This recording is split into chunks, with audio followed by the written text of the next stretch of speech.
Hola, bienvenidos nuevamente a su podcast de Doctor, que nos ayuda a entender un poquito mejor el mundo de nuestras mascotas. Y hoy tenemos un invitadazo.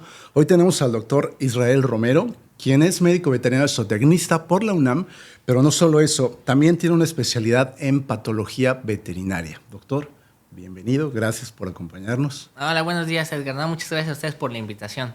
Doctor, aquí andamos emocionados y contentos. Muchas gracias, gracias por estar con nosotros.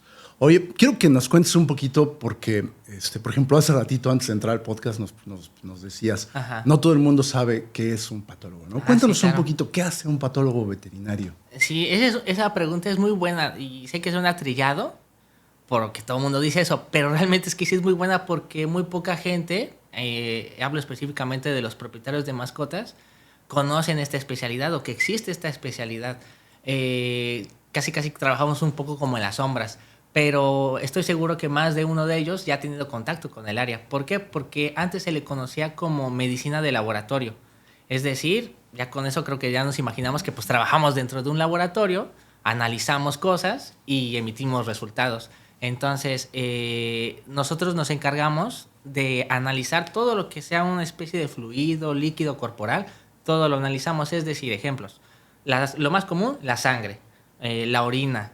Si hay algún líquido en cavidad, lo analizamos. Líquido prostático, líquido cefalorraquídeo, que es el que corre a través de la médula espinal.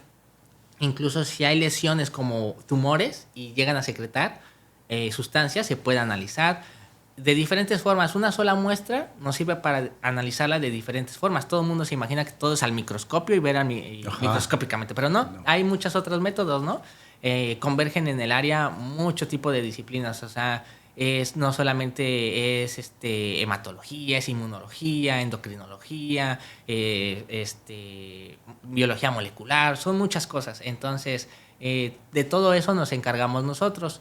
El médico se encarga de ofrecernos la muestra, información de los pacientes, y nosotros lo que hacemos es, con nuestro conocimiento, a recabar toda esta información, integrarla y relacionarla con los resultados que obtenemos y posteriormente interpretar. Interpretar porque al final nuestro objetivo es ofrecerle al médico una herramienta para la toma de decisiones, para decir, ok, esto salió de mi paciente, entonces lo que vamos a hacer es esto, ¿no? Lo segundo, lo tercero, o hasta aquí paramos, el paciente tiene esto, lo diagnosticamos, ¿no? Entonces es una herramienta para el área de soporte para el médico clínico. Entonces, eso es lo que hace el patólogo clínico veterinario. Tenemos, digamos que un hermano que es el anatomopatólogo. Hay a veces que nos relacionan porque, bueno, nos confunden de que, oye, tú puedes hacer una necropsia. A veces me han preguntado muchas veces eso. Yo digo, no, o sea, bueno, conozco las bases porque tengo la licenciatura de medicina veterinaria, pero en sí yo no me especializo en hacer necropsias. Para eso está el anatomopatólogo. Él sí se sabe de todas a todas lo de la necropsia, incluso también obviamente lo que es el análisis de tumores a través de la citología. Es el área en la que compartimos, convergemos los dos. Y pues ellos son los especialistas prácticamente en diagnosticar este tipo de patologías, que es el cáncer y muchas otras, ¿no? Entonces, o sea, el anatomopatólogo, ¿nos decías? Se especializa como en el post, o sea, ya que... Exacto, para ellos la muestra muchas veces es no solamente un pedazo de tejido que se le retiró al paciente, a veces es el paciente ya muerto, ¿no? Entonces ellos saben todos estos cambios macroscópicos y microscópicos y es lo que estudian, en lo que se especializan, y pues ellos sí es como un área hermana, pero separada, ¿no? De nosotros. Entonces, sí, son cosas que a veces uno como propietario, pues, yo no sabía nada que no de eso, sabemos, ¿no? Ni que existen muchas veces, ¿no? Sí, exacto. Oye, y aquí hay una pregunta que me llama mucho la atención, porque muchas veces nosotros como tutores de alguna mascota, en el afán de que nuestra mascota esté bien, muchas veces como no sabemos que existen estas áreas o no sabemos qué hacer, muchas veces simplemente, no sé, por ejemplo, hacemos una toma de sangre, la mandamos con un laboratorio y decimos, este es laboratorio humano. Y aquí está. Y muchas veces llega a suceder. Nos han llegado con resultados de laboratorios especializados en humanos y al final cuando lo interpreta el médico no funciona. ¿No? Sí quiero creer que los parámetros son totalmente distintos. ¿O por qué sucede esto? Esto es curioso porque sí es bien común, es muy común y sobre todo en los estados, porque sabemos que el grueso como de estos especialistas se queda casi siempre en la Ciudad de México, ¿no? Ajá. Pues porque ahí está la ciudad universitaria, está la facultad, está la especialidad, y se quedan ahí y no emigran hacia otros estados para ofrecer el servicio. Entonces los médicos recurren obviamente al laboratorio médico humano, ¿no? A O lo sea, que hay. a lo que hay. ¿Por qué? Es válido porque al final se usan prácticamente equipos muy similares o los mismos equipos. Los reactivos que se usan para el funcionamiento de los equipos es el mismo, se checa la calibración, todo eso es similar. Se podría decir que es igual, pero hay una gran diferencia, que en un laboratorio médico humano no va a haber a alguien capacitado para poder tomar decisiones de decir, oye, esta muestra es de un paciente canino, es un felino, un caballo, lo que sea, esto se debe de procesar así, ¿no? O sea, técnicamente puede haber ciertas diferencias. Además de que, a pesar de que sabemos que todos tenemos células, no es lo mismo que alguien esté relacionado con la morfología celular, por ejemplo, de un gatito, a que lo vean como si fuera la sangre de un humano. O sea, Ajá. tamaños de las células es diferente, incluso sus formas que podrían catalogarse como no patológicas o no de enfermedades. Para una persona que no está acostumbrada y ve pura sangre de humano, puede verlo y decir, esto está muy raro, este paciente está súper mal, ¿no? Tiene un desequilibrio electrolítico o algo muy severo, cosas así, y realmente no. O sea, puede ser normal para esas especies. Entonces, realmente sí es un plus que una clínica o un médico veterinario mande su muestra con un laboratorio especializado en veterinaria, porque ahí va a haber tanto gente capacitada procesando técnicamente las muestras, como también alguien que está al frente para poder tomar esa información, integrarla adecuadamente, interpretar y decir cosas que son reales o que son más útiles Y a la para especie, ¿no? ajá, Y a la especie y correcta. específica No para solo... la especie, porque bueno, la medicina veterinaria es muy amplia, o sea, no hablamos siempre de perro y gato porque es lo más común que la Claro. gente tenga de mascotas. Pero pues ya en la actualidad y desde hace tiempo, pues hay personas que les encantan los hurones, los cuyos, las tortugas, los camaleones. Entonces es muy amplia y pues uno trata de hacer como que pues no se puede saber todo, obviamente, pero sí te das la tarea de pues tratar de saber lo más que puedas, ¿no? Acerca de todas esas especies. Ajá. Ok, genial, Doc. Hoy, ¿y por qué te pregunto esto? Porque hoy vamos a platicar específicamente de diabetes en perros y gatos, Ajá. que igual muchas veces no sabemos que los perros y los gatos pueden tener diabetes, ¿no? Exacto. Entonces, cuéntanos un poquito, quisiera arrancar como desde lo básico, ¿no? Ajá. ¿Qué es la diabetes? O sea, en sí, ¿por qué sucede la diabetes en nuestras mascotas? ¿Qué es? Sí, pues la diabetes es una enfermedad pues muy importante y yo creo que hoy en día todos de alguna manera sabemos o estamos un poco más relacionados o familiarizados con qué es la diabetes porque pues es un problema de salud pública muy importante en el humano ya, ¿no? Hay mucha gente que la tiene, es considerada prácticamente ya una epidemia por la cantidad de personas que la tienen dentro de una población y pues yo creo que sí a veces sí me ha tocado saber que algunos propietarios se sorprenden, ¿no? De que hoy mi perro tiene diabetes, ¿cómo me dices eso, no? Sí. Pero realmente sí pasa y es más común de lo que se puede pensar. La diabetes se puede definir de diferentes formas. La más clásica y fácil de entender es que es una enfermedad que se caracteriza por presentar altos niveles de glucosa en sangre. Ajá, eso es lo más característico. Si uno se da la tarea de investigar, porque pues bueno, vivimos en la era de las comunicaciones y ya está tan fácil obtener información, te puedes topar con que también la definen como una enfermedad hormonal o endocrina que se caracteriza por una disminución de la insulina o sus funciones, ¿no? Se ven alteradas de la insulina, que es la hormona Pero va encargada. como de la mano, ¿no? Ajá. O sea, baja de insulina, entiendo. Ajá. Subida de glucosa, ¿estoy bien? Exacto, sí está muy Ok. bien. Y son como formas diferentes de definirla, pero vaya, se las pueden encontrar de esas dos formas, es lo más común y lo más característico es altos niveles de glucosa en sangre. Ok. Ajá. Y pues la glucosa todo el mundo siempre nos enfocamos en su función energética, pero bueno, tiene muchas otras. Y hacer una enfermedad que involucra esta molécula tan importante para el organismo y para cualquier mamífero, pues se desencadena una serie de cosas impresionantes en el organismo cuando ya es algo crónico, ¿no? Y muy marcado en ellos. Entonces, Oye, ¿y por qué les puede dar a nuestras mascotas?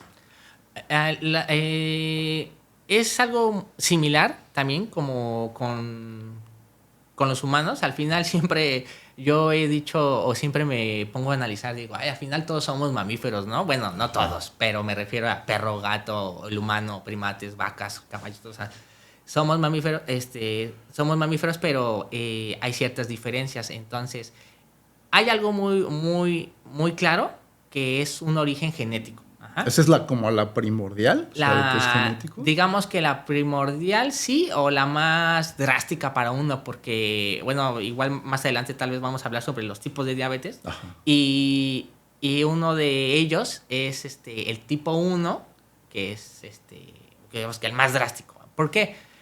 El genético normalmente lo que pasa es que se desencadena una respuesta autoinmune hacia el tejido que se encarga de producir la insulina. Ajá, entonces esa sería la tipo 1, que tipo sería 1, como ajá. la más agresiva. La más drástica, exactamente, Ajá. porque aquí va a haber una destrucción. Sabemos que este tipo de patología pues es progresivo, crónico, ¿no? ¿Esta Poco sí a es poco. genética? Ajá, es genética. Ok. ¿Por qué? Porque sabemos, por ejemplo, tenemos a un perrito, a un labrador que pues, lo vemos bien, ¿no? Tiene 5 años tal vez, uno lo ve sano, pero muy probablemente en ese perro ya existen los genes que están predispuestos para poder desencadenar esta respuesta autoinmune contra las células que se encargan de producir la insulina. Ajá. Entonces, puede ya incluso estar produciendo un daño en él, Ajá. en estas células. Pero, ¿qué pasa con el páncreas? Al igual que otros órganos, como el hígado o los riñones, tienen lo que le llamamos una reserva celular funcional. Es decir, de todo lo que está constituido, el 100% de sus células, si se daña un 30% de ellas, las demás tienen toda la capacidad para compensar esto. Okay. Y mantener ese estado equilibrado en el organismo para pues, estar bien. Lo van a encontrar como homeostasis. Entonces, se habla de un equilibrio en el organismo. Entonces, ¿qué pasa? Pues uno lo ve normal, no tiene signos clínicos, nada de enfermedad. Pero ¿qué pasa con el tiempo? Llega a los 8 o 10 años y tal vez ya empieza a avanzar esos daños. Y llega al punto en que ya tiene más del 80% de las células destruidas y ya empieza con sus signos clínicos, ¿no? De enfermedad y ya que empieza a sentirse mal. Y entonces dices, ¿por qué le dio, no?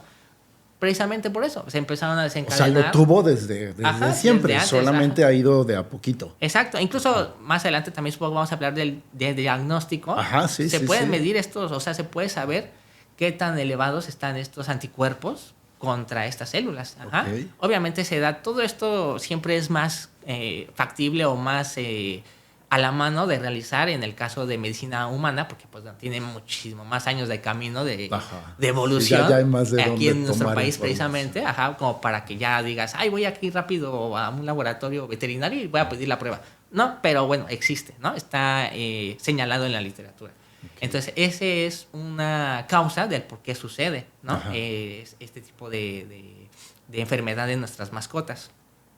Hay muchas otras pestañitas ahí extras que se pueden mencionar, pero la otra que se menciona y que es muy importante es la obesidad. La obesidad, igual que en el humano, es un factor muy predisponente y totalmente que le podemos achacar el que una persona genere una diabetes. Ajá. Okay. Pero se le achaca más el tipo 2 de la diabetes. Ajá.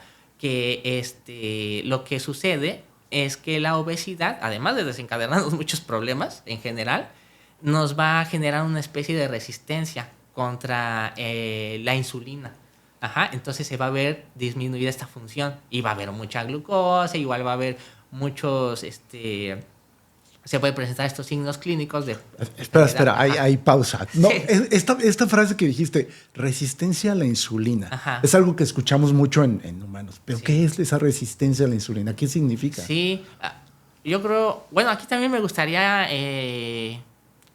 para poderlo decir, incluir una felicitación, no nada que ver aquí, pero una felicitación por tu programa, o sea, por este espacio que crean, porque de verdad, o sea, yo soy propietario, sé que esta información es para los propietarios de mascotas.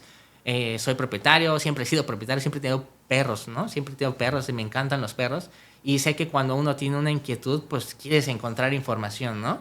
Quieres encontrar información, pero confiable. Hoy en día es falta con un clic o un toque del celular para inundarte de información del tema que quieras. Sí, claro. Pero no siempre es verídica, no siempre es confiable. Sí, entonces, que venga de fuentes. Exacto. De fuentes que sepan del tema, ¿no? Exacto. Entonces yo creo que el hacer este tipo de foro, abrir este espacio de informativo, yo creo que uno como espectador no ve ese trasfondo de todo lo que implica el crear esto. Entonces yo los felicito, tienen todo mi respeto por hacer esto porque ayudan a muchas personas el saber que pues todo esto que se toca pues viene de viva voz, ¿no? De un profesional en la salud. Claro. Entonces pues cambia mucho la información que te puede ofrecer este espacio a lo que vas a encontrar en una página en internet, ¿no? Sí. Entonces yo como propietario me tranquilizaría, calmaría mis preocupaciones al respecto y estaría mejor. Sí, ¿no? Es como darte un panorama más amplio de qué hacer con tu mascota, ¿no? Exacto. De por dónde. Exacto. Y este tema de la resistencia a la insulina es una cosa que tal vez si uno lo lee, como que no te termina de entender. Es como que es que nunca lo entiendo, ¿de qué se trata? Entonces, ya aquí se puede abrir un espacio para poderlo decir. La resistencia a la insulina es acerca de que las células que están en nuestro organismo, digamos que tienen, yo siempre me lo imagino así, tienen como unos bracitos. Esos bracitos están listos para captar la insulina que va por la circulación. Ajá. Hace tiempo una persona me decía, oye, pero ¿por qué eso de que la insulina no deja que ingrese la glucosa a los tejidos? O sea, ¿hay una obstrucción en las venas o qué? Le digo, no, hay que entender que esto sucede a nivel celular. No es como que se cerró un vaso y ya no te llega la glucosa a tu mano, ¿no? O sea, sucede a nivel celular. Entonces, toda esta glucosa que va viajando por el torrente sanguíneo, cuando las células son sensibles a ella, haz de cuenta, pasa la insulina y se emocionan de verla. Luego extienden las manos y la agarran. Ajá. Entonces, con esta insulina están listos para poder, si ven glucosa, ingresarla, meterla a la célula. Que es como una llave, podríamos entenderlo así. Entonces, ¿qué pasa con la resistencia a insulina? Hay muchos factores, igual yo creo más adelante los vamos a ver, pero vamos a tocar ahorita, si quieres, para que quede un poco más claro, el que es de la obesidad. O sea, ¿qué pasa con la obesidad? En la obesidad hay muchas células de grasa que se llaman adipocitos. Ajá. De manera normal hay cierta cantidad, están en un ambiente controlado, no pasa nada, hacen sus funciones, todas las células tienen funciones, incluyendo las células grasas. Entonces, ¿qué pasa cuando hay obesidad? Estas células se hipertrofian, hay un crecimiento de estas células, se genera todo un desequilibrio en su ambiente, hay producción de factores diversos que se van a encontrar con nombres muy raros, y una de las funciones de estos adipocitos es crear una sustancia que le llaman adiponectina. La adiponectina se encarga, dentro de sus funciones y otras cosas, sensibilizar a las células para precisamente captar esta insulina. Okay. Ajá. Cuando hay una obesidad y una hipertrofia, un crecimiento de estas células de grasa, bajan los niveles de adiponectina. Entonces, ¿qué sucede? Que están las células y ahora tal vez ven la insulina y es como que ahora no la agarro, o nada más agarro una, ¿no? Ajá. O no me emociona tanto hoy la insulina. Y entonces ven la glucosa y nada más puedo agarrarla con esto. Bueno, vamos a meter un poquito. Entonces, esto es la resistencia a la sensibilidad de la insulina. O sea, el por qué se genera una diabetes con la obesidad. Se habla de muchas cosas, pero el origen o lo que deben de saber, que aunque suena un poco complicado porque es más bioquímica, es eso. O sea, por esta causa se reduce esta sensibilidad a la insulina, la resistencia a la insulina. A eso se le llama resistencia. A eso, ajá. Okay. Oye, ¿y pasa? O sea, es un hecho de que si mi perrito está gordito, mi gatito está gordito. O sea, ¿pasa en general? Porque, por ejemplo, en humanos, ¿no? Yo te puedo decir que conozco mucha gente, conozco amigos, tengo gente cercana, que igual y tienen un poco de sobrepeso. Y se hacen estudios de sangre y están más sanos que el que hace un triatlón, sí. ¿No? Sí, o sea, ¿en los perritos pasa igual? O sea, ¿puede ser un perrito gordito que no tenga esto? ¿O sí, no? Sí, claro que sí, porque, o sea, sabemos que está implicado también el tema genético, pero la obesidad es sumamente importante. O sea, yo siempre he sido delgado, pero tengo familiares que tienen diabetes. A mí me pueden ver delgado, pero yo puedo desarrollar diabetes, ¿no? Lo mismo pasa para, o sea, en cuestiones de las personas o los pacientes, en este caso, con sobrepeso, obesidad, o sea, tienen la predisposición y les puede pasar nada más por ser eso. O sea, ¿por qué? Porque estamos hablando de otro tipo de mecanismo. Ya no es la destrucción de las células que se encargan de producir insulina, sino ahora ya es una resistencia a la insulina. Okay. O sea, y eso va a causar lo mismo que te causa la destrucción y altos niveles de glucosa. Y con eso mismo vas a desencadenar un montón de reacciones y signos clínicos, ¿no? De ellos. Ajá. Oye, Doc, y por ejemplo, ahorita nos decías, ok, la obesidad puede ser una causa de diabetes tipo 2. Ok. Si yo lo bajo de peso, ¿esa diabetes ya está eliminada, controlada? ¿Ya se elimina esta resistencia? ¿O una vez que generó la resistencia, ya es una condición que ya no se puede quitar? Sí, ya hay cierto deterioro. Ajá. Entonces ya uno puedes ayudar, obviamente, para eso es parte de la terapia o del tratamiento, ¿no? Ajá. El disminuir el tejido graso, o sea, bajar de peso, el ejercicio, cambio de dietas. Entonces todo esto te va a ayudar a controlarla. Bajan los niveles de glucosa, pero ya tienes que saber que pues muy probablemente esa glucosa ya no va a estar en unos niveles adecuados, ¿no? Te va a ayudar y claro, te va a prolongar muchísimo más la vida. Se habla en gatos porque también hay diferencias. O sea, sé que hasta ahorita he hablado de manera como muy general, incluyendo perro, gato sí, y hombres, ¿no? Ajá. O bueno, hombre como especie humana. Entonces, pero realmente hay diferencias. Una de ellas es que en el gato, por ejemplo, está referido a una especie de diabetes transitoria. Ajá. Porque el gato, a diferencia del perro, su diabetes principal, la que más presenta es la de tipo 2 por obesidad. Ajá. Entonces, en ellos cuando recién inicia esta patología y todo debido pues ahora sí que su obesidad, es muy factible que los gatitos, si siempre tienes uno, pues tienen mucha grasa siempre en el abdomen, ¿no? Es normal hasta cierto punto.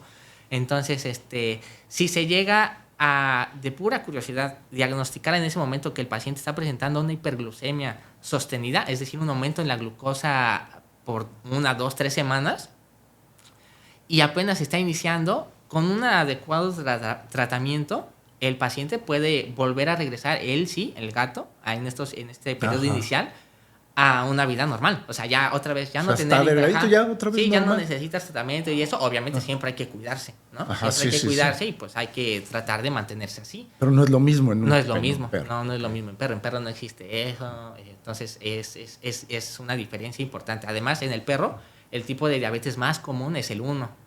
Baja la destrucción. Ellos es más el tipo inmunomediado, el genético. Ajá. Ese es el más común que les va a producir. Y el gato es más como en el humano, es el tipo 2. Okay. Ajá, por la obesidad. Ahorita, por ejemplo, ya tocamos tipo 1, tipo 2. Me queda claro que hay varios tipos. Ajá. Y hay una muy específica que a mí me gustaría que nos platicaras si es que existe o no, porque en humanos sí la escuchamos mucho, que es la diabetes gestacional. ¿También existe en mascotas? Sí, también existen en mascotas. Hay algo que se les llama sustancias o moléculas. Si lo quieren ver, son sustancias que son antagonistas de la insulina. Es decir, lo que van a hacer es inhibir su funcionamiento. Uno de ellos, que sucede justamente durante el embarazo, la gestación, es la producción de progesterona. Okay. La progesterona, pongamos un ejemplo, en el perro, una vez que el perro, en este caso una perra hembra, tiene su periodo de celo, al finalizar, ya sea que quede gestante o que no quede gestante, ella mantiene un cuerpo, le llaman cuerpo lúteo en sus ovarios. Entonces, este cuerpo lúteo se va a encargar de producir progesterona. La progesterona, si la desglosamos etimológicamente, quiere decir en beneficio a gestación. En beneficio de gestación. Entonces, se secreta precisamente para mantener esta gestación. Entonces, pero en perros, a pesar de que no haya gestación, no haya recibido monta la hembra y haya quedado gestante, este tejido productor de progesterona sigue por 2 meses aproximadamente, así como si se hubiera quedado gestante. Ajá. Entonces, esta progesterona se considera una antagonista de la insulina. Mientras esté presente en altos niveles, la insulina, a pesar de que quiera hacer su función, pues la progesterona le va a decir, espérate tantito, ¿no? O sea, no te voy a dejar hacer la función que tienes. Entonces, puede presentarse igual periodos de hiperglucemia sostenido y puede ocasionar signos clínicos de diabetes mellitus, en este caso. Bueno, digo diabetes mellitus porque también si se llegan si nos enfocamos en el término de diabetes, hay que también entender o saber que existe otro tipo de diabetes, que es la diabetes insípida, pero esa es otra patología distinta. La que nos ahorita estamos tocando y que nos interesa es la diabetes mellitus, para que si pues llegan a investigarlo. En otra ocasión de esa, porque yo llegan, tampoco sabía que existía. Y es que también es poco común. Es poco común, pero por si lo llegan a investigar y se topan con diabetes insípida, no vayan a decir, ay, nunca mencionó que existía este otro tipo de diabetes. No, o sea, sí existe, pero es diferente. No tiene que ver con insulina y eso, entonces. Y esta gestacional que nos decías, puede seguir por 1 o 2 meses. ¿Pasa? O sea, sí, o sea, puede pasar si al paciente, en este caso a una perrita, volvemos a poner con una buena dieta, que siga haciendo buena actividad.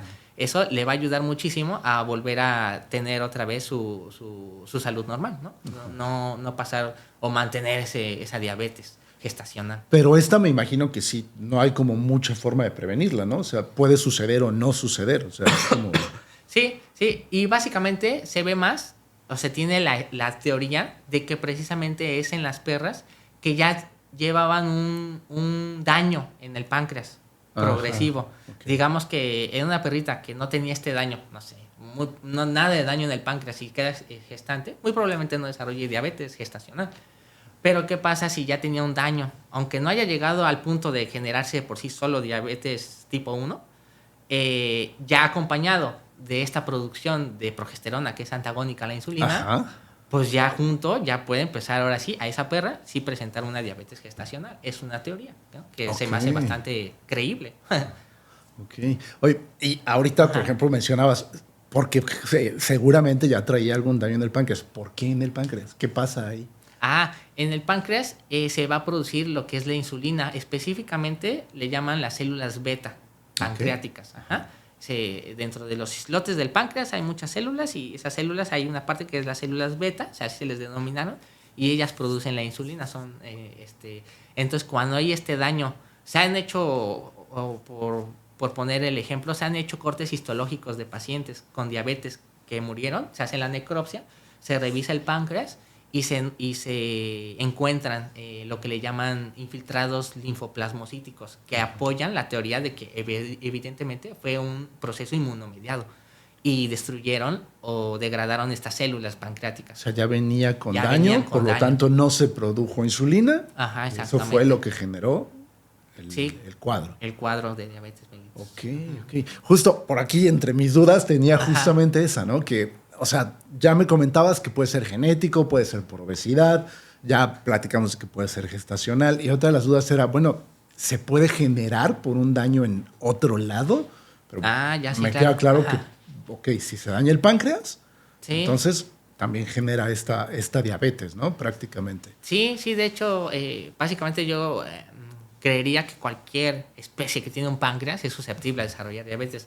Claro que en la vida silvestre no lo vemos, o sea, no vemos como un puma, un león gordo, obeso, ¿no? Que haya desarrollado. Lamentablemente esto sí lo tenemos más en nuestras mascotas porque los hacemos casi a nuestra imagen y semejanza de que, ¿no? Come lo mío, ¿no? Y ¡ay, qué rico! Claro, el perrito, el gato, feliz, ¿no?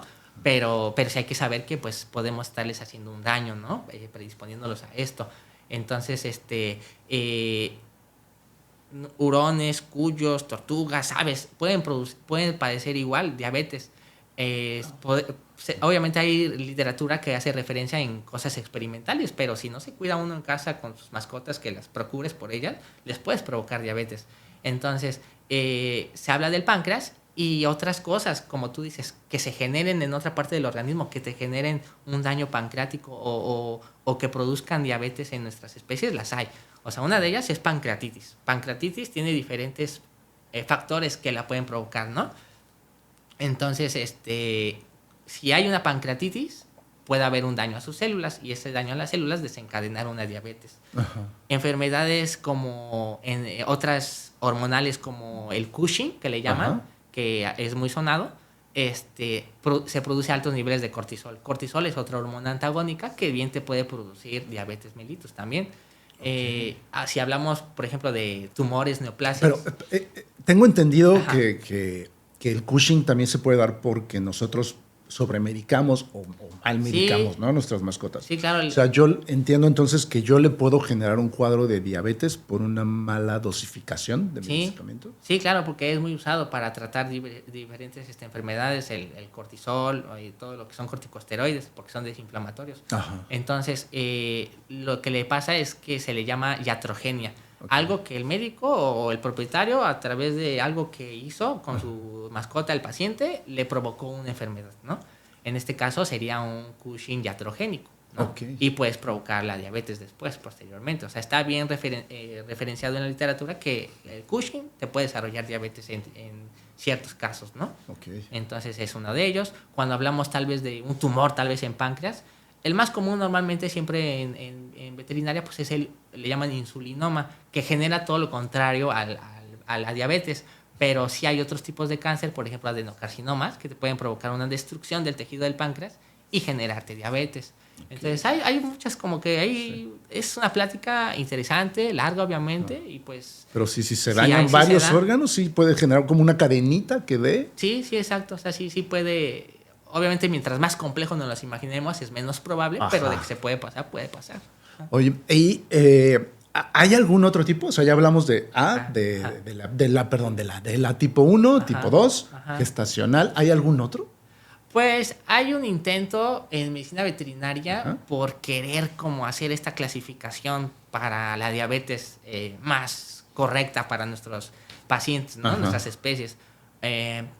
Pero siempre nos apoyamos en la de medicina humana porque pues es funcional y pues todavía nadie se ha dado como que esa tarea titánica de querer hacer esta clasificación. Entonces, si observamos, por ejemplo, las clasificaciones en medicina humana, que por ejemplo está la Asociación Americana de Diabetes, ellos igual te la clasifican tipo 1, tipo 2, la gestacional y otra que te la incluyen como otros factores, ¿no? O múltiples factores. Okay. Entonces, de manera general se puede entender así. Y lo de múltiples factores, pues es complicado porque tendrías que explicar caso por caso, pero sí existe. Ahora, las diferencias, como te decía, en gatos hay que recordar que sí está referenciado una diabetes transicional o transitoria que se puede hacer reversible. Y causas o escenarios que podamos visualizar como una causa, hay muchos. El más común, o los más comunes, creo yo, son los que mencionamos ahorita: pancreatitis, con sus diferentes factores que la pueden causar, tal vez una tumor, Cushing, enfermedades, o todo este tipo de sustancias que sean antagonistas de la insulina, puede pasar. Oye, ¿y de qué forma puedo prevenir o intentar prevenir? Digo, me queda claro que si es genético, pues no hay mucho que pueda hacer. Pero si no es genético, ¿cómo puedo prevenir que le dé a mi mascota?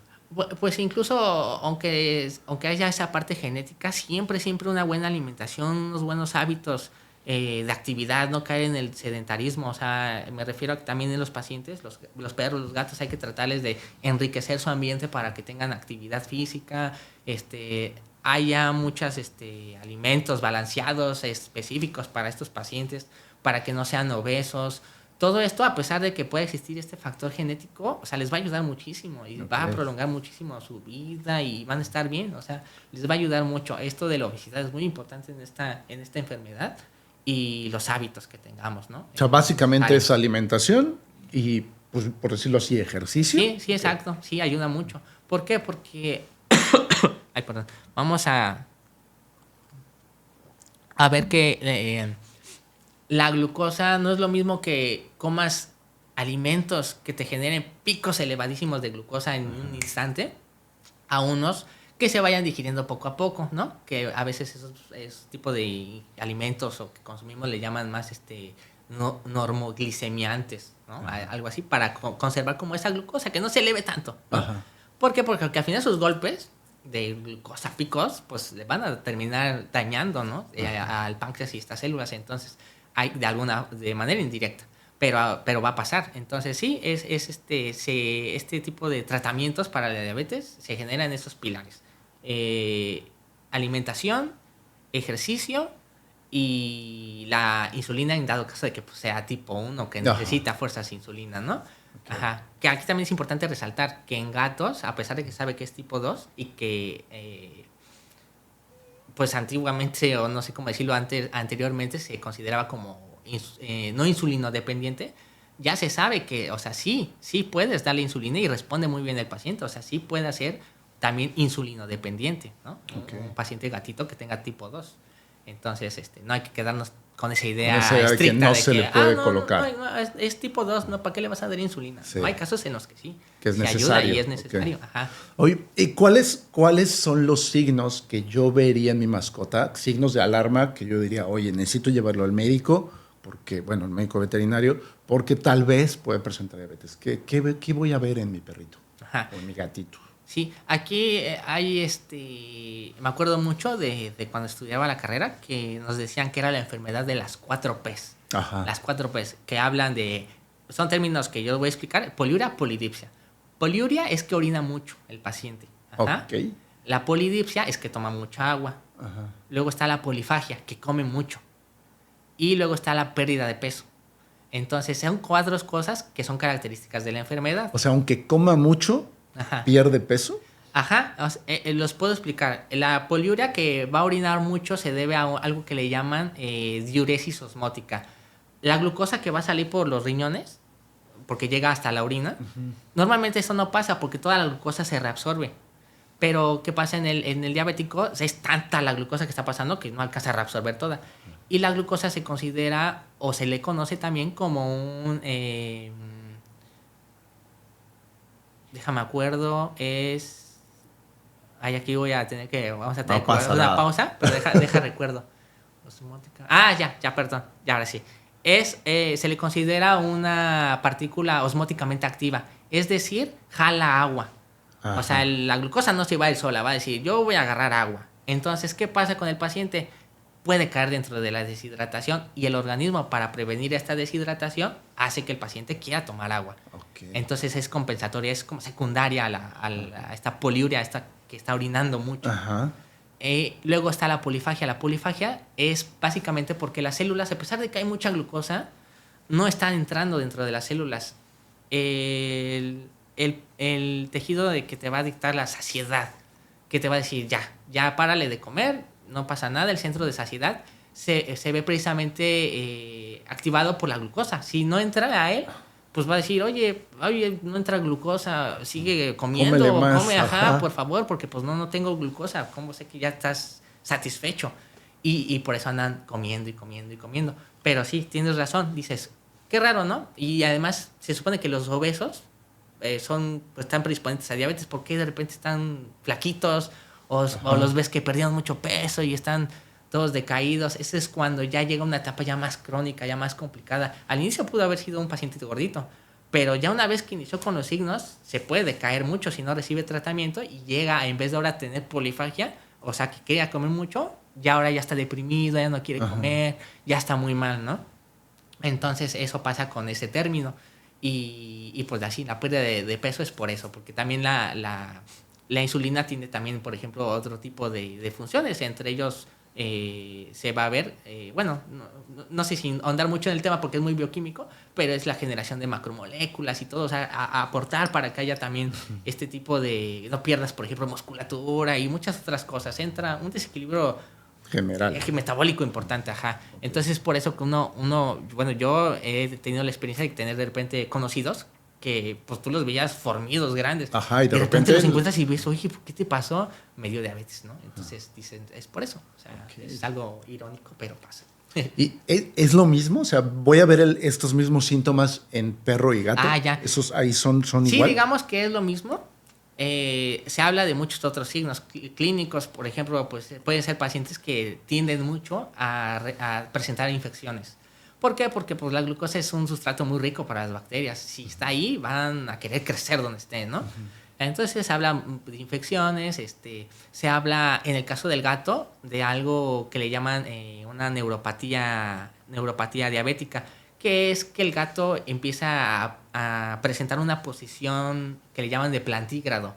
Normalmente todos los felinos caminan sobre sus cojinetes, ¿no? Sus falanges. Pero ¿qué pasa con el gatito diabético que ya presenta una neuropatía? Empieza a apoyar todo, la mano o el pie en este caso, porque normalmente se da en las extremidades inferiores, ¿no? En los miembros pélvicos. Entonces empieza a apoyar más a tal grado del talón. Entonces uno ya lo ve así como que está parado diferente, está así como sentado, pero está de pie. Dices, qué raro, ¿no? Si es bilateral, puedes pensar, o como médico puedes decir, oye, ¿qué tal si es una neuropatía diabética? No hay que hacer estudios. Pero, ¿qué tal si no es eso? O sea, también esa parte a pesar de que tenemos mucha información, como ahorita la que estamos tocando, uno como propietario debe estar consciente de que se toca como lo más superficial o general. Pero quien puede tomar una mejor decisión y decir, oye, no, es que aquí algo no me cuadra, ¿no? Hay que hacer esto para poder diferenciar, no vaya a ser que tenga esto o esta otra cosa, es el médico. O sea, definitivamente su ojo clínico es necesario, no hay que confiarse como propietario por tener esta información de qué es eso, ya hay que conseguir la insulina o hay que ponerle de algún familiar, ¿no? O sea, porque se llega a usar. Sí, entonces, claro. Hay que entender esto de que por ver a un gatito con esa posición no quiere decir que sea diabético, pero es una diferencia, el perro no la presenta. Y básicamente sí tienen los mismos signos clínicos, ¿no? Oye, y ahorita que decías, agarran la insulina de algún familiar, o sea, insulina es insulina, no importa cuál, o sea, es la misma molécula, la de humano, la de que se le pone al gato, que se le pone al perro. No es como que tengo que conseguir insulina canina.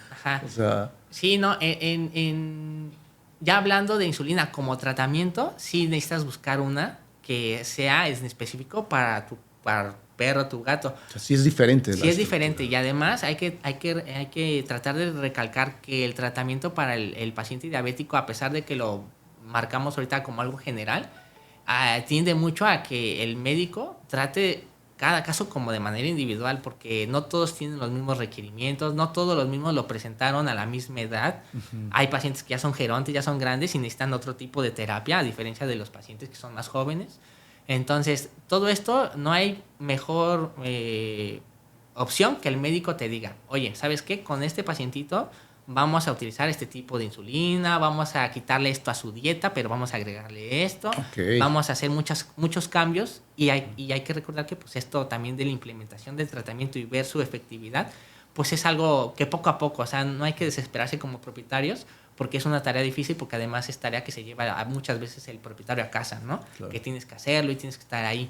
Entonces, sí hay que tratar de buscar, sí existen otros tipos, hay varios tipos de insulina para tratamiento y hay unas que actúan muy rápido, hay otras que actúan más lento, entonces se llegan a usar. Antes, pues digo, tal vez ya no me tocó tanto, pero en los tiempos, hace 50 años tal vez, pues si se llegaba a tratar a un paciente con diabetes, pues tal vez se usaba la de humanos, no había otra, ¿no? Pero hoy en día ya hay otras más opciones y te digo, el propietario debe de quedarse con la idea de que pues sí debe de llevarlo con el médico veterinario y que él implemente el mejor tratamiento para ese caso en particular. Okay.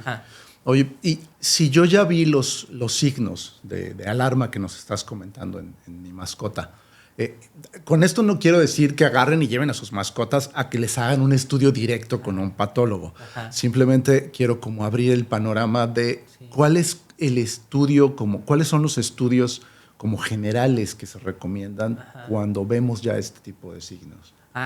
Sí, de ese, igual, es a pesar de que tenemos estos 4 signos que te mencioné, que pueden ser compartidos con otras enfermedades, es decir, otros lo pueden presentar, no es algo como específico que digas, ya tienes estos 4, mi mascota tiene diabetes. Entonces, al iniciar el diagnóstico, el abordaje diagnóstico de esta enfermedad, lo más común y lo necesario es, primero, determinar los niveles de glucosa. Ya sea con un glucómetro, que eso muchas veces lo tenemos en casa, que a pesar de que ya existen glucómetros específicos para el veterinario. Eso que te iba a preguntar. Si es la misma medida, porque muchas veces creo que no se miden igual, ¿no? Sí, hay ciertas diferencias. De hecho, desde que uno lee, por ejemplo, la ficha técnica de cada glucómetro, ya nota ciertas diferencias, que en general es muy similar, pero se habla de tanto que ocupan una menor cantidad de muestra, de que su diseño y el ruido casi todo lo que quieras es como más amigable con las mascotas, de que sus niveles de detección son más altos. Entonces, es al final una herramienta diagnóstica que incluso los glucómetros humanos a mí me llegó a tocar ocuparlos dentro de cuando estaba estudiando ya hace años, ¿no? En los hospitales para poder monitorear a los pacientes. Pero hoy en día, si tiene la posibilidad uno como propietario o médico utilizar estos glucómetros específicos de veterinaria, es mejor hacerlo. Ok. Ajá. Entonces, esa es una opción, es medir la glucosa y lo otro, analizar la orina. La orina a veces uno la menosprecia como médico de que, ay, ¿qué te puede decir la orina? Nada más si tiene una infección o no, pero tiene muchísimos beneficios, ¿no? Que al final uno como patólogo es parte de sus funciones el explicarle, ¿no? De qué tantas cosas puedes ver ahí. Entonces, ahí es muy importante porque si tú ves glucosa en la orina, es algo que es te va a hacer sospechar fuertemente de que tu paciente puede tener diabetes, ¿no? Bueno, tu mascota. O sea, usualmente una orina de un paciente sano no tiene glucosa, sí, sea perro o gato, no tiene. Y entonces el verla puede ser, no es la única razón, porque además aquí hay otra diferencia entre estas dos especies, perro y gato. En el gato es bien fácil que haya una hiperglucemia, un aumento de la glucosa en sangre marcado por el simple hecho de estrés. A diferencia del perro, que es muy raro que pase, ya aquí siendo un poco más técnicos en cuestión de números, arriba de 10 milimoles por litro en un perro, ya cuando ves los resultados, te puede sugerir fuertemente que es un perro diabético. O sea, glucosa en un perro es muy rara. Ajá. Pero en un gato puedes encontrar hasta el doble, o sea, 14, 16, 20, y todavía es aconsejable que tengas reservas. O sea, no digas ya directamente que es un paciente diabético. Entonces, pero si ves la orina y ves que además hay glucosa, y todavía en las tiras reactivas puedes encontrar otra almohadilla, otro analito que te indica algo importante, que son las cetonas. Ajá. Si tienes cetonas en la orina, ya es casi seguro de que va a ser diabético, y además tipo 1, porque las cetonas no van a aparecer en un tipo 2. En un tipo 2, pues no es tan drástico los cambios como para que ya ocurra esta presencia de cetonas, que ya es un metabolito que se desencadenó ya por algo ya más crónico e importante, ¿no? Entonces, esa es una forma de diagnosticarlo o de empezar el abordaje diagnóstico. Toma de glucosa y orina. Okay. Esenciales, ¿no? Ya sea que quieras correr una bioquímica completa o simplemente con el glucómetro y analizar la orina. Otras opciones tenemos como la fructosamina, es una medición de laboratorio, que te va a hablar de una glucosa una glucemia, o sea, la glucosa en la sangre sostenida. Esta hiperglucemia, estos niveles altos de glucosa en sangre, como te decía, puede ser en un gato estresado que en cuanto se calma, deja pasar un ratito y vuelve a la normalidad. Ya no encuentras hiperglucemia en su sangre. Entonces, te puedes ir con la finta si solamente la mediste una vez y dices, ay, caray, ¿por qué salió así, no? Y además, si es un pacientito, por ejemplo, que tenga una infección en la orina, pues tal vez tiene también poliuria, ¿no? Está orinando mucho. Entonces, sí te puedes ir con la finta, ¿no? Se puede engañar. Ajá. Entonces, la fructosamina te va a ayudar a determinar esta hiperglucemia sostenida, porque la fructosa, su tiempo de vida en la sangre es aproximadamente de 2 semanas. Ajá. Entonces, con esto, si te sale elevado, eso quiere decir que ese paciente ha tenido glucosa sostenida por todo ese tiempo. Porque es la unión de la glucosa con la albúmina, una proteína. Ajá. Entonces, es una forma de diagnosticarlo ya directamente. Y además, nos habla también, se usa para un monitoreo del tratamiento. Posteriormente, ya que se diagnosticó y está en tratamiento el paciente, se puede periódicamente medir la fructosamina, nada más para saber que efectivamente esos niveles de glucosa sostenidos han ido bajando. Ajá. Esa es otra forma. Hay otra partícula que es la hemoglobina glicosilada, que es muy similar a la fructosamina, pero en vez de hablarte de una hiperglucemia sostenida de 2 semanas, te puede hablar hasta de 2-3 meses. Ajá, esta hiperglucemia. Aunque en medicina veterinaria no se usa tanto, ¿no? Ajá. Es más recomendable la fructosamina, porque además pues se habla de que es recomendable estos tiempos más estrechos para su monitoreo, no dejar pasar tanto tiempo. Sí, 3 meses, ajá, ¿no? Sí, que nos comentas. Ajá, exactamente, porque además hay que recordar que pues, los pacientes caninos no viven tanto, por ejemplo, como uno, ¿no? Entonces hay que tratar de hacer eso más estrecho. Y básicamente estos estudios son los más importantes, pero pues puedes medir también los niveles de insulina, que todo este tipo de hallazgos siempre tienen que integrarse con todo lo que tengas de información del paciente, porque por sí solos te si te vas con la finta de creerlos y decir es por esto, no es lo más recomendable. Entonces, sí, siempre hay que integrarlos, pero hay muchas cosas que se pueden hacer a nivel del laboratorio para diagnosticarlo. Vale. Oye, y hay, ¿tenemos alguna edad promedio donde se ve más o se puede ver igual en un cachorrito o en un paciente ya adulto? ¿Cómo, en dónde se ve más? Sí, pues sí se habla de cierta predisposición ya por la edad, pero en perros, porque hay también un poco hay diferencias, en perros normalmente se dice que es de 7 a 9 años cuando presentan este tipo de diabetes. No quiere decir que se excluyan totalmente que pueda presentar un perro de 4 años diabetes, joven, ¿no? O uno de 14. Entonces, simplemente es como estadística y incluso se habla de una predisposición racial, pero bueno, siempre todo esto de estadística tiene que verse conforme a los lugares en donde estás, ¿no? Ajá. O sea, si nos vamos a una comunidad tal vez rural, pues, y se hace un estudio, pues la mayor gente, la raza que tienen es mestizos. Obviamente, muchas enfermedades van a salir que todo es para los mestizos. Ajá. Pero si te vas tal vez a un lugar donde sí tienen más como razas que de departamentos, ¿no? Razas pequeñas, Schnauzer, Shih Tzus, todos esos. Pues tal vez van a observar que ellos son los más afectados. Y también lo que comen, ¿no? Digo, un perrito de la calle Sí, pues, va a andar comiendo tortilla y lo que encuentre ahí en la calle, ¿no? Sí, sí, también por las alimentaciones. Y en el gato, a diferencia, ahí no se habla de una predisposición racial, por ejemplo. También en el perro es más común que sea en la hembra y en los gatos es más común que sea el macho. Okay. En los gatos, su vida también es mucho más longeva que la de los perros. Entonces, sí se puede llegar a presentar igual en pacientes un poco más grandes, podría decirse de 10 años, pero pues hay muchos casos también que pueden ser en gatos más jóvenes, otros más grandes. Entonces, todo esto de estadística es como un manejo ahí de información que solamente sirve de guía, pero algo subjetiva. Entonces, okay, hay que pensar en eso que va a variar, ¿no? Vale. Oye, Doc, y por ejemplo, si yo ya vi estos signos de diabetes, ajá, y no hago nada, los dejo pasar, ¿no? Simplemente digo, tiene hambre, le doy más de comer, va mucho a hacer pipí, no pasa nada, ahí está el patio, ¿no? Ajá. O sea, y los dejo simplemente pasar. ¿Cuál es la expectativa? ¿Se puede llegar a un tiempo de expectativa de vida de mi mascota si es que no hago nada? Decir, oye, pues si no le haces nada, pues te va a morir en, no sé, X tiempo.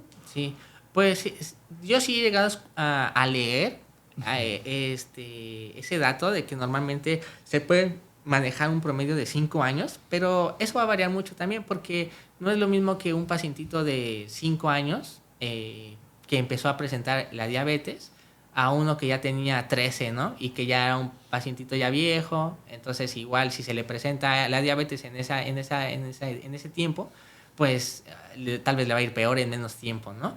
Y sí, de hecho, cuando uno inicia con estos signos clínicos, todos estos que mencionamos y que incluso llegan a otros todavía más graves, como, por ejemplo, ya pacientes que ya están postrados o que tienen cataratas, ya pacientes muy descuidados, pues básicamente hay a veces que pues sí, ya no puedes darle un panorama muy positivo al propietario porque uno, pues ya no le haces bien al paciente porque tal vez lo descuide de que si lo dejas así como, no te preocupes, lo vamos a sacar adelante. O sea, ya es algo serio, hay que hacerle entender que es algo serio y que debe de poner mucho de su esfuerzo para pues, poderle darle una mejor calidad de vida. Hay quienes ya lo ven tan mal que pues sí optan ya por prácticamente una eutanasia, ¿no? Compasiva para ellos, pero la verdad es que este periodo, si se puede manejar un promedio de años, pues yo me quedaría con ese que he llegado a leer, que es de 5 años. 5 ¿no? años. Pero saber que todo también tiene que ver con también el éxito del tratamiento. Si uno no se pone, ahora sí que las pilas para poder ayudar a tu mascota y dices, voy a sacarlo a caminar y darle un buen alimento y todo, pues no puedes esperar tampoco que viva mucho tiempo, ¿no? Y en cambio, si lo haces, pues tal vez le des ahora sí más tiempo. Claro. Entonces sí va a depender de varias cosas. Ok. Doc, y por ejemplo, en este tema de los alimentos, ya nos comentabas que uno de los factores es el sobrepeso, ¿no? Uh-huh. ¿Basta con sacarlo a caminar y reducir su porción de comida? ¿O si consideras que es necesario, aparte, hacer un cambio de alimento? Sí, va a ser necesario hacer un cambio de alimento porque muchos, y me incluyo, yo creo que llegamos a un punto en que no pensamos mucho como en una buena nutrición para nuestras mascotas. O sea, no es como que estemos conscientes de que me voy a poner a investigar y quiero saber exactamente cuál es el mejor alimento para ti. No muchos lo hacemos, pero sí hay que cambiarlo porque muy probablemente esa mascota tenga un alimento comercial, pues, general, genérico. Tal vez le estén dando bocadillos de repente, de esos premios que ya hay tanta variedad. Tal vez se les dé alimentos húmedos, que se habla de que son más ricos en todas estas calorías. Entonces, sí hay que, muy probablemente, va a tener que cambiar su alimento, ¿no? Tiene que ser muy probablemente paulatino, también para que pues, no causar algunos estragos en algunos pacientes, porque no todo el mundo responde igual, ¿no?, a los cambios de alimento. Pero sí, yo creo que va a ser necesario el cambiarlo, y es precisamente con el objetivo de reducir esta ingesta calórica y beneficiar también, por ejemplo, en el caso de alimentos ricos en fibra, que le van a ayudar a los pacientes, sobre todo a los que están más obesos, más gorditos, para que la glucosa también se absorba a un nivel más lento, no tan de pico, tan de golpe. O sea, hay varias cositas que se van a manejar o hacer en su alimentación para que le haga un bien al paciente diabético. Ok. Ajá. Perfecto, Doc. Doc, no nos queda más que agradecerte todo el tiempo que nos has regalado. La verdad es que está bien, bien, bien interesante el tema. ¿Hay algo que creas que nos hizo falta preguntarte? ¿Hay algún tema que quieras que toquemos en específico? Pues en respecto a la diabetes mellitus, creo que se habló de manera, pues los puntos más importantes, y tal vez de una manera que pues se pueda digerir fácilmente más la información. Yo creo que se tocó lo más importante. No, ahorita no me viene a la mente algún otro punto como necesario de hacérselo saber a los propietarios, pero creo que estuvo muy bien, es lo que se habló, lo que me preguntaron. Perfecto, Doc. Sí. Muchísimas gracias. Gracias por tu tiempo, Israel. No, y bueno, nada, muchísimas gracias y quedamos a sus órdenes. Como siempre, en Doctor estamos para ayudarte.